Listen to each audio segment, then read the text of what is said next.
Hi guys, welcome back to my channel. It's your girl Winnie Duck here again with another video. This is one of the very frequently requested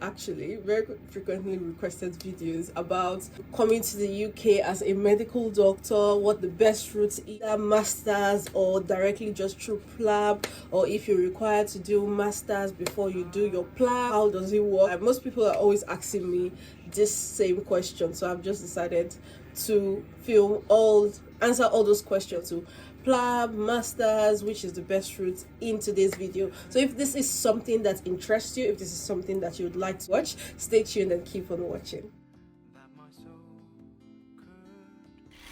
I have a few points here concerning the routes. To be very honest, before I started getting those questions, I didn't think that it was news or new knowledge. That's why I've never really done a video concerning it. So I just answer people once in my DMs. But I realized that the questions have been coming very frequently, and very recently someone commented on my, I think, last two videos. One of my recent videos anyways, requesting that I do a video on the PLAB route. So I've decided, okay, let me just sit down and actually answer this question once and for all. Between PLAB and masters, what is the best route? Maybe by the end of the video you'll be able to decide for yourself which best suits your particular situation or current circumstances, basically, because I think it differs for people. For me, I did the the master's route, and it was okay for me at the time I did it. So like, I think it was fair, but I wouldn't recommend it to every single person. So I mean, I'll just say watch this video to the end, and then by the end of this video you'll be able to decide for yourself if doing the master's route or going through PLAB directly would work best for you. I'll just give you guys the costing and the requirements of each. So I've quickly written down some things in one of my journals. I won't forget any points in particular. So I will tell you, for PLAB, right, what you require: General Medical Council license to practice as a medical doctor in the UK. So for the GMC routes, you're required to write PLAB 1 and PLAB 2. These are the basics. But before you can write PLAB 1, you need to have a licensed English proficiency exam done at a particular score. So for the UK, they require a certain exam, and that exam is either the IELT or OET. Those are the two that I know, to my knowledge, that is recommended and is accepted by the GMC body. When you go on the website to register for the exam, that's for the PLAB 1, you would need to put in your results for either IELTS or OET. Now it depends. If you're from an English speaking country, you might not need this, but I've seen that most African countries, most international medical graduates require to write the IELTS or the OET exams, as the case might imply. Now, what's the difference between IELTS and OET? I also get a lot of these questions. Now, it is the price. Okay, the price and the ease of each of the exams. I'll just briefly talk about it, as this is not the main topic of this video. But IELTS is way cheaper than OET, but OET has been said, and I think in my own experience, I think OET as well is easier, only because it's really just streamlined to medical. For example, as a medical doctor, the questions are medical cases, case history, just analyzing, writing referral letters for the writing section of it. So I think relatively, just because it's topics that you can relate to, as opposed to IELTS, which are very random topics where you could go there and it's a geographical topic, or sometimes it could be science, sometimes it could be politics. Like, the topics vary because it cuts across all current affairs, right? So it's just differs, and so you don't really know what you're expecting in the exam hall. You just have your logic, and you're going in with the strategy you've learned to answer the question. So for these reasons, I would think that OET is easier than IELTS, but OET is way more expensive than IELTS. For the master's routes, on the other hand, you don't necessarily need IELTS or OET, depending on the university you gained admission in. Some would require IELTS, some would say your your certificate, WAEC, your WAEC English results, it must be a minimum of B or C, one of those. If you have a good score in your WAEC, that is your secondary school leaving certificate English exam, the English part of it, you got a good score, then some universities will take it. Meanwhile, some will insist on you getting a certain band score for your IELTS. GMC it's compulsory, but for masters it's not compulsory, depending on the universities you're applying to in the UK. Next up, I'll say, okay, the price for these English exams, I think the price is another thing. So the price for IELTS is 180, sometimes it's 190, 195, but it ranges like plus or minus 10. I don't know what differs, like what causes the prices to change, but sometimes you go on their website, it's 180, sometimes it's 190, sometimes it's 195. It all depends. I think it also depends on location. And OET, on the other hand, OET is 350 £350. Guys, mind you, I'm saying everything I'm saying in pounds because I'm already used to talking about pounds sterling. The only currency that has a surname, my goodness. £350, man, that's no joke. That is approximately how much in naira? 311 naira. 500 300, yeah, 311,000 naira. Sorry, what am I saying? 211,000 naira, 500 on English exams. English that I've been speaking all my life is really, really expensive. That's why most people do IELTS. But some people have decided to start doing OET because it's easier. And instead of imagine writing IELTS like 3 times or 2 times, you've paid that same amount for OET. And you've saved time, that's preparation time, and you've written the exam once and you've passed it, and there's no trauma of failing any exams you get. So a lot of people have been gravitating towards the OET side as opposed to the IELTS, even though IELTS is cheaper. IELTS approximately is 160,200 naira in naira, so you can imagine it's crazy. Once you've written your OET or IELTS, you've gotten the minimum score that is required of you. For IELTS, it's an overall 7.5 and 7.0 in each of the bands. So reading, writing, speaking, listening, all of them, each of them, it has to be a minimum of 7.0. Anything less than that disqualifies you. And an overall band of 7.5. While for OET, the minimum is a B. So the grading is different in OET. The grading is a minimum of E. What did I say? That's a E. I'm sorry, scratch that. Minimum of B. Minimum of B, and I think that is 350 over 500. I've forgotten how they do the marking. 350 over 500 gives you a B in OET. So some people say that the marking system for OET is more lenient than IELTS, because 350 over 500 would give you a B, which is the minimum you need to pass. So each of the subtests, speaking, reading, writing, listening, each of them you must get at least a B. And there is no overall score, so it's just getting a B all through. So 350, 350, 350, 350 in all of them qualifies you. Another thing about the English exams, before I move on, is that it's not in all locations they write OET. There are some countries that don't write OET, so that's another hindering factor.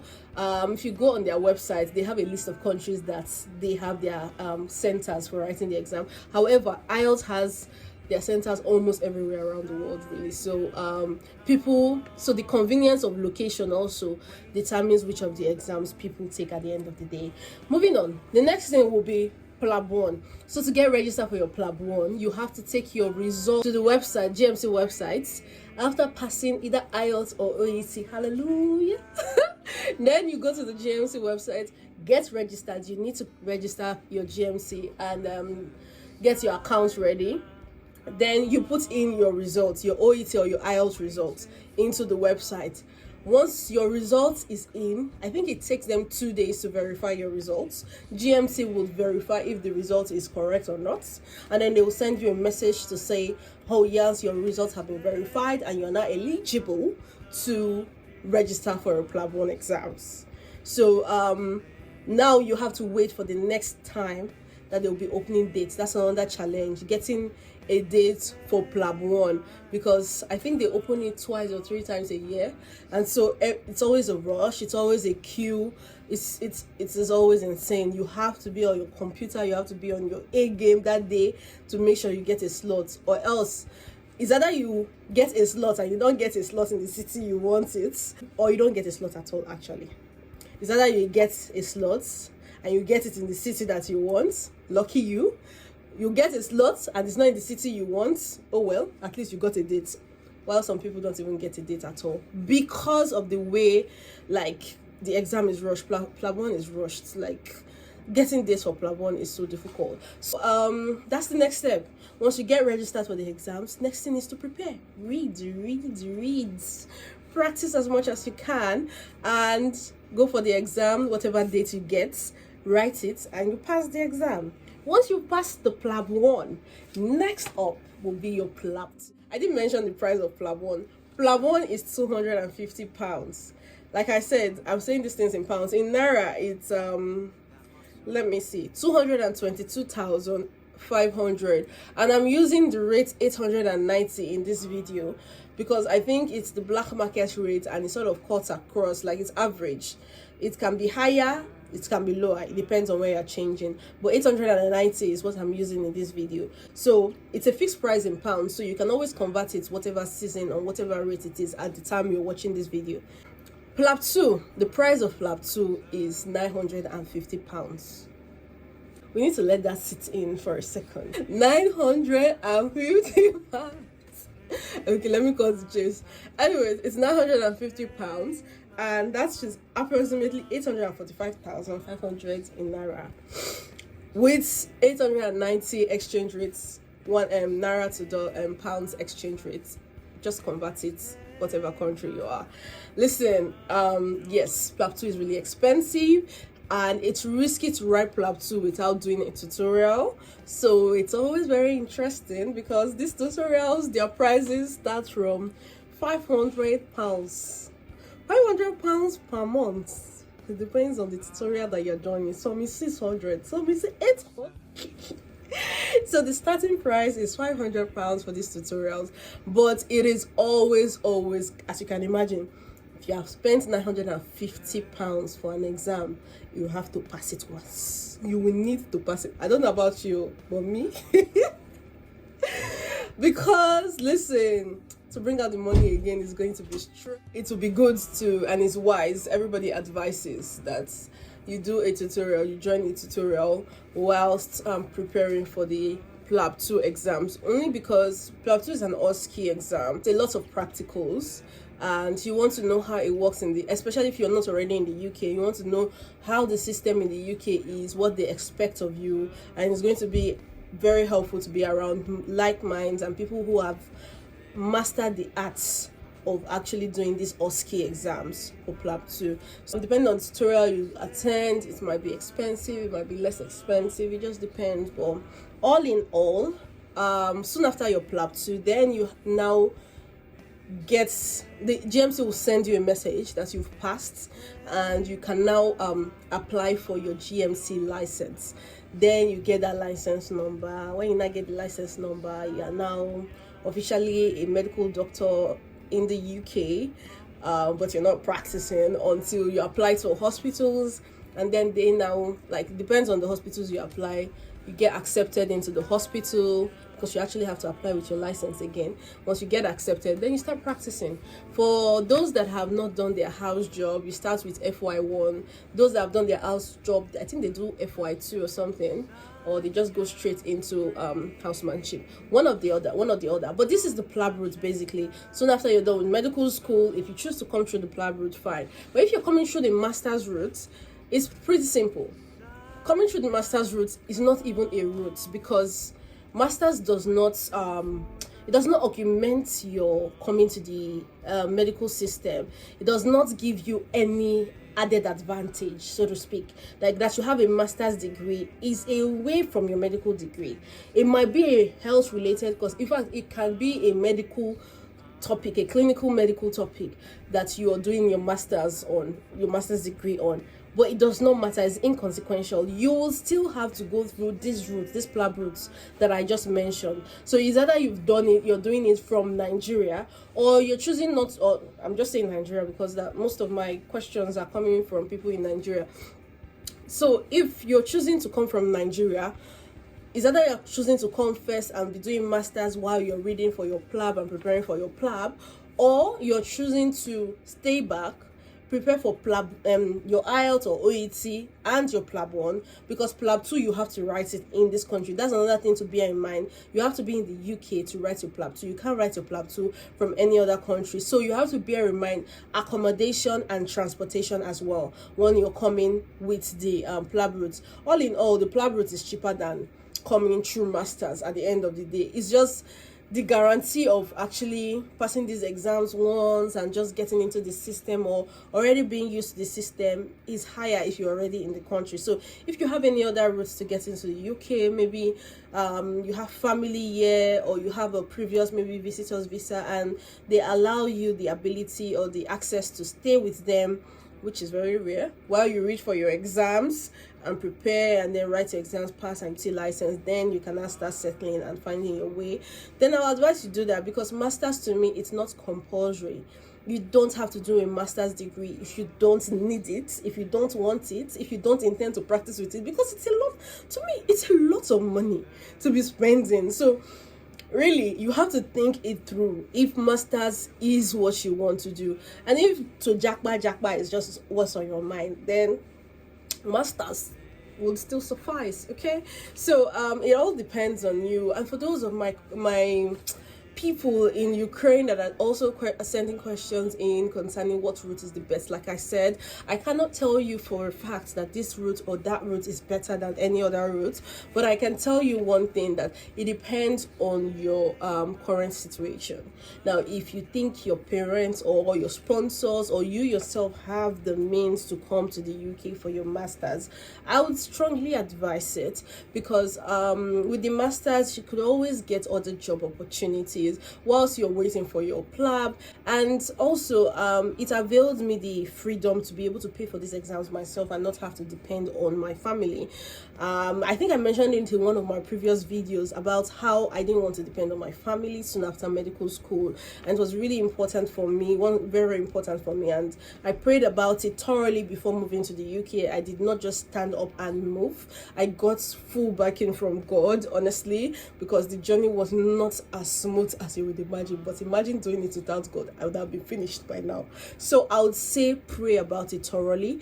If this is where God is leading you to, the PLAB route is good, but it takes a long time. As you can see, it takes a whole lot of process. But if you really want to come into the UK, start making money, start working, master's route is also fine, as long as you have someone that will support you the first few months of arrival, whilst you find your way to hustle and get get a job that would be able to fund your lifestyle, your living expenses and the likes. Do you get me?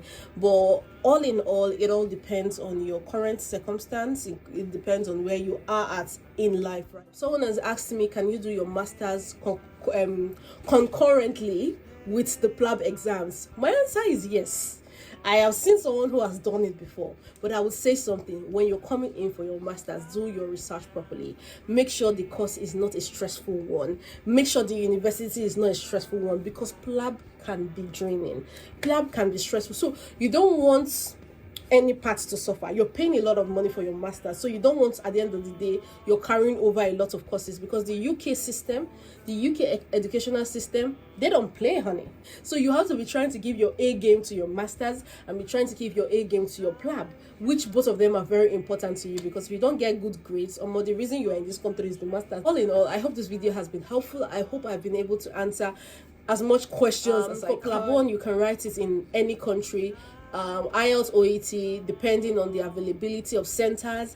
But for PLAB 2, it is compulsory. You have to write it in the United Kingdom. All of this in mind whilst you make your decision, and I hope this helps you make a very informed decision towards what you want to do post graduation. This video, please give it a thumbs up. Subscribe to my channel if you haven't. Share this video to somebody who it might help. Until the next time you see me on your screen, stay fabulous. I love you guys. Bye.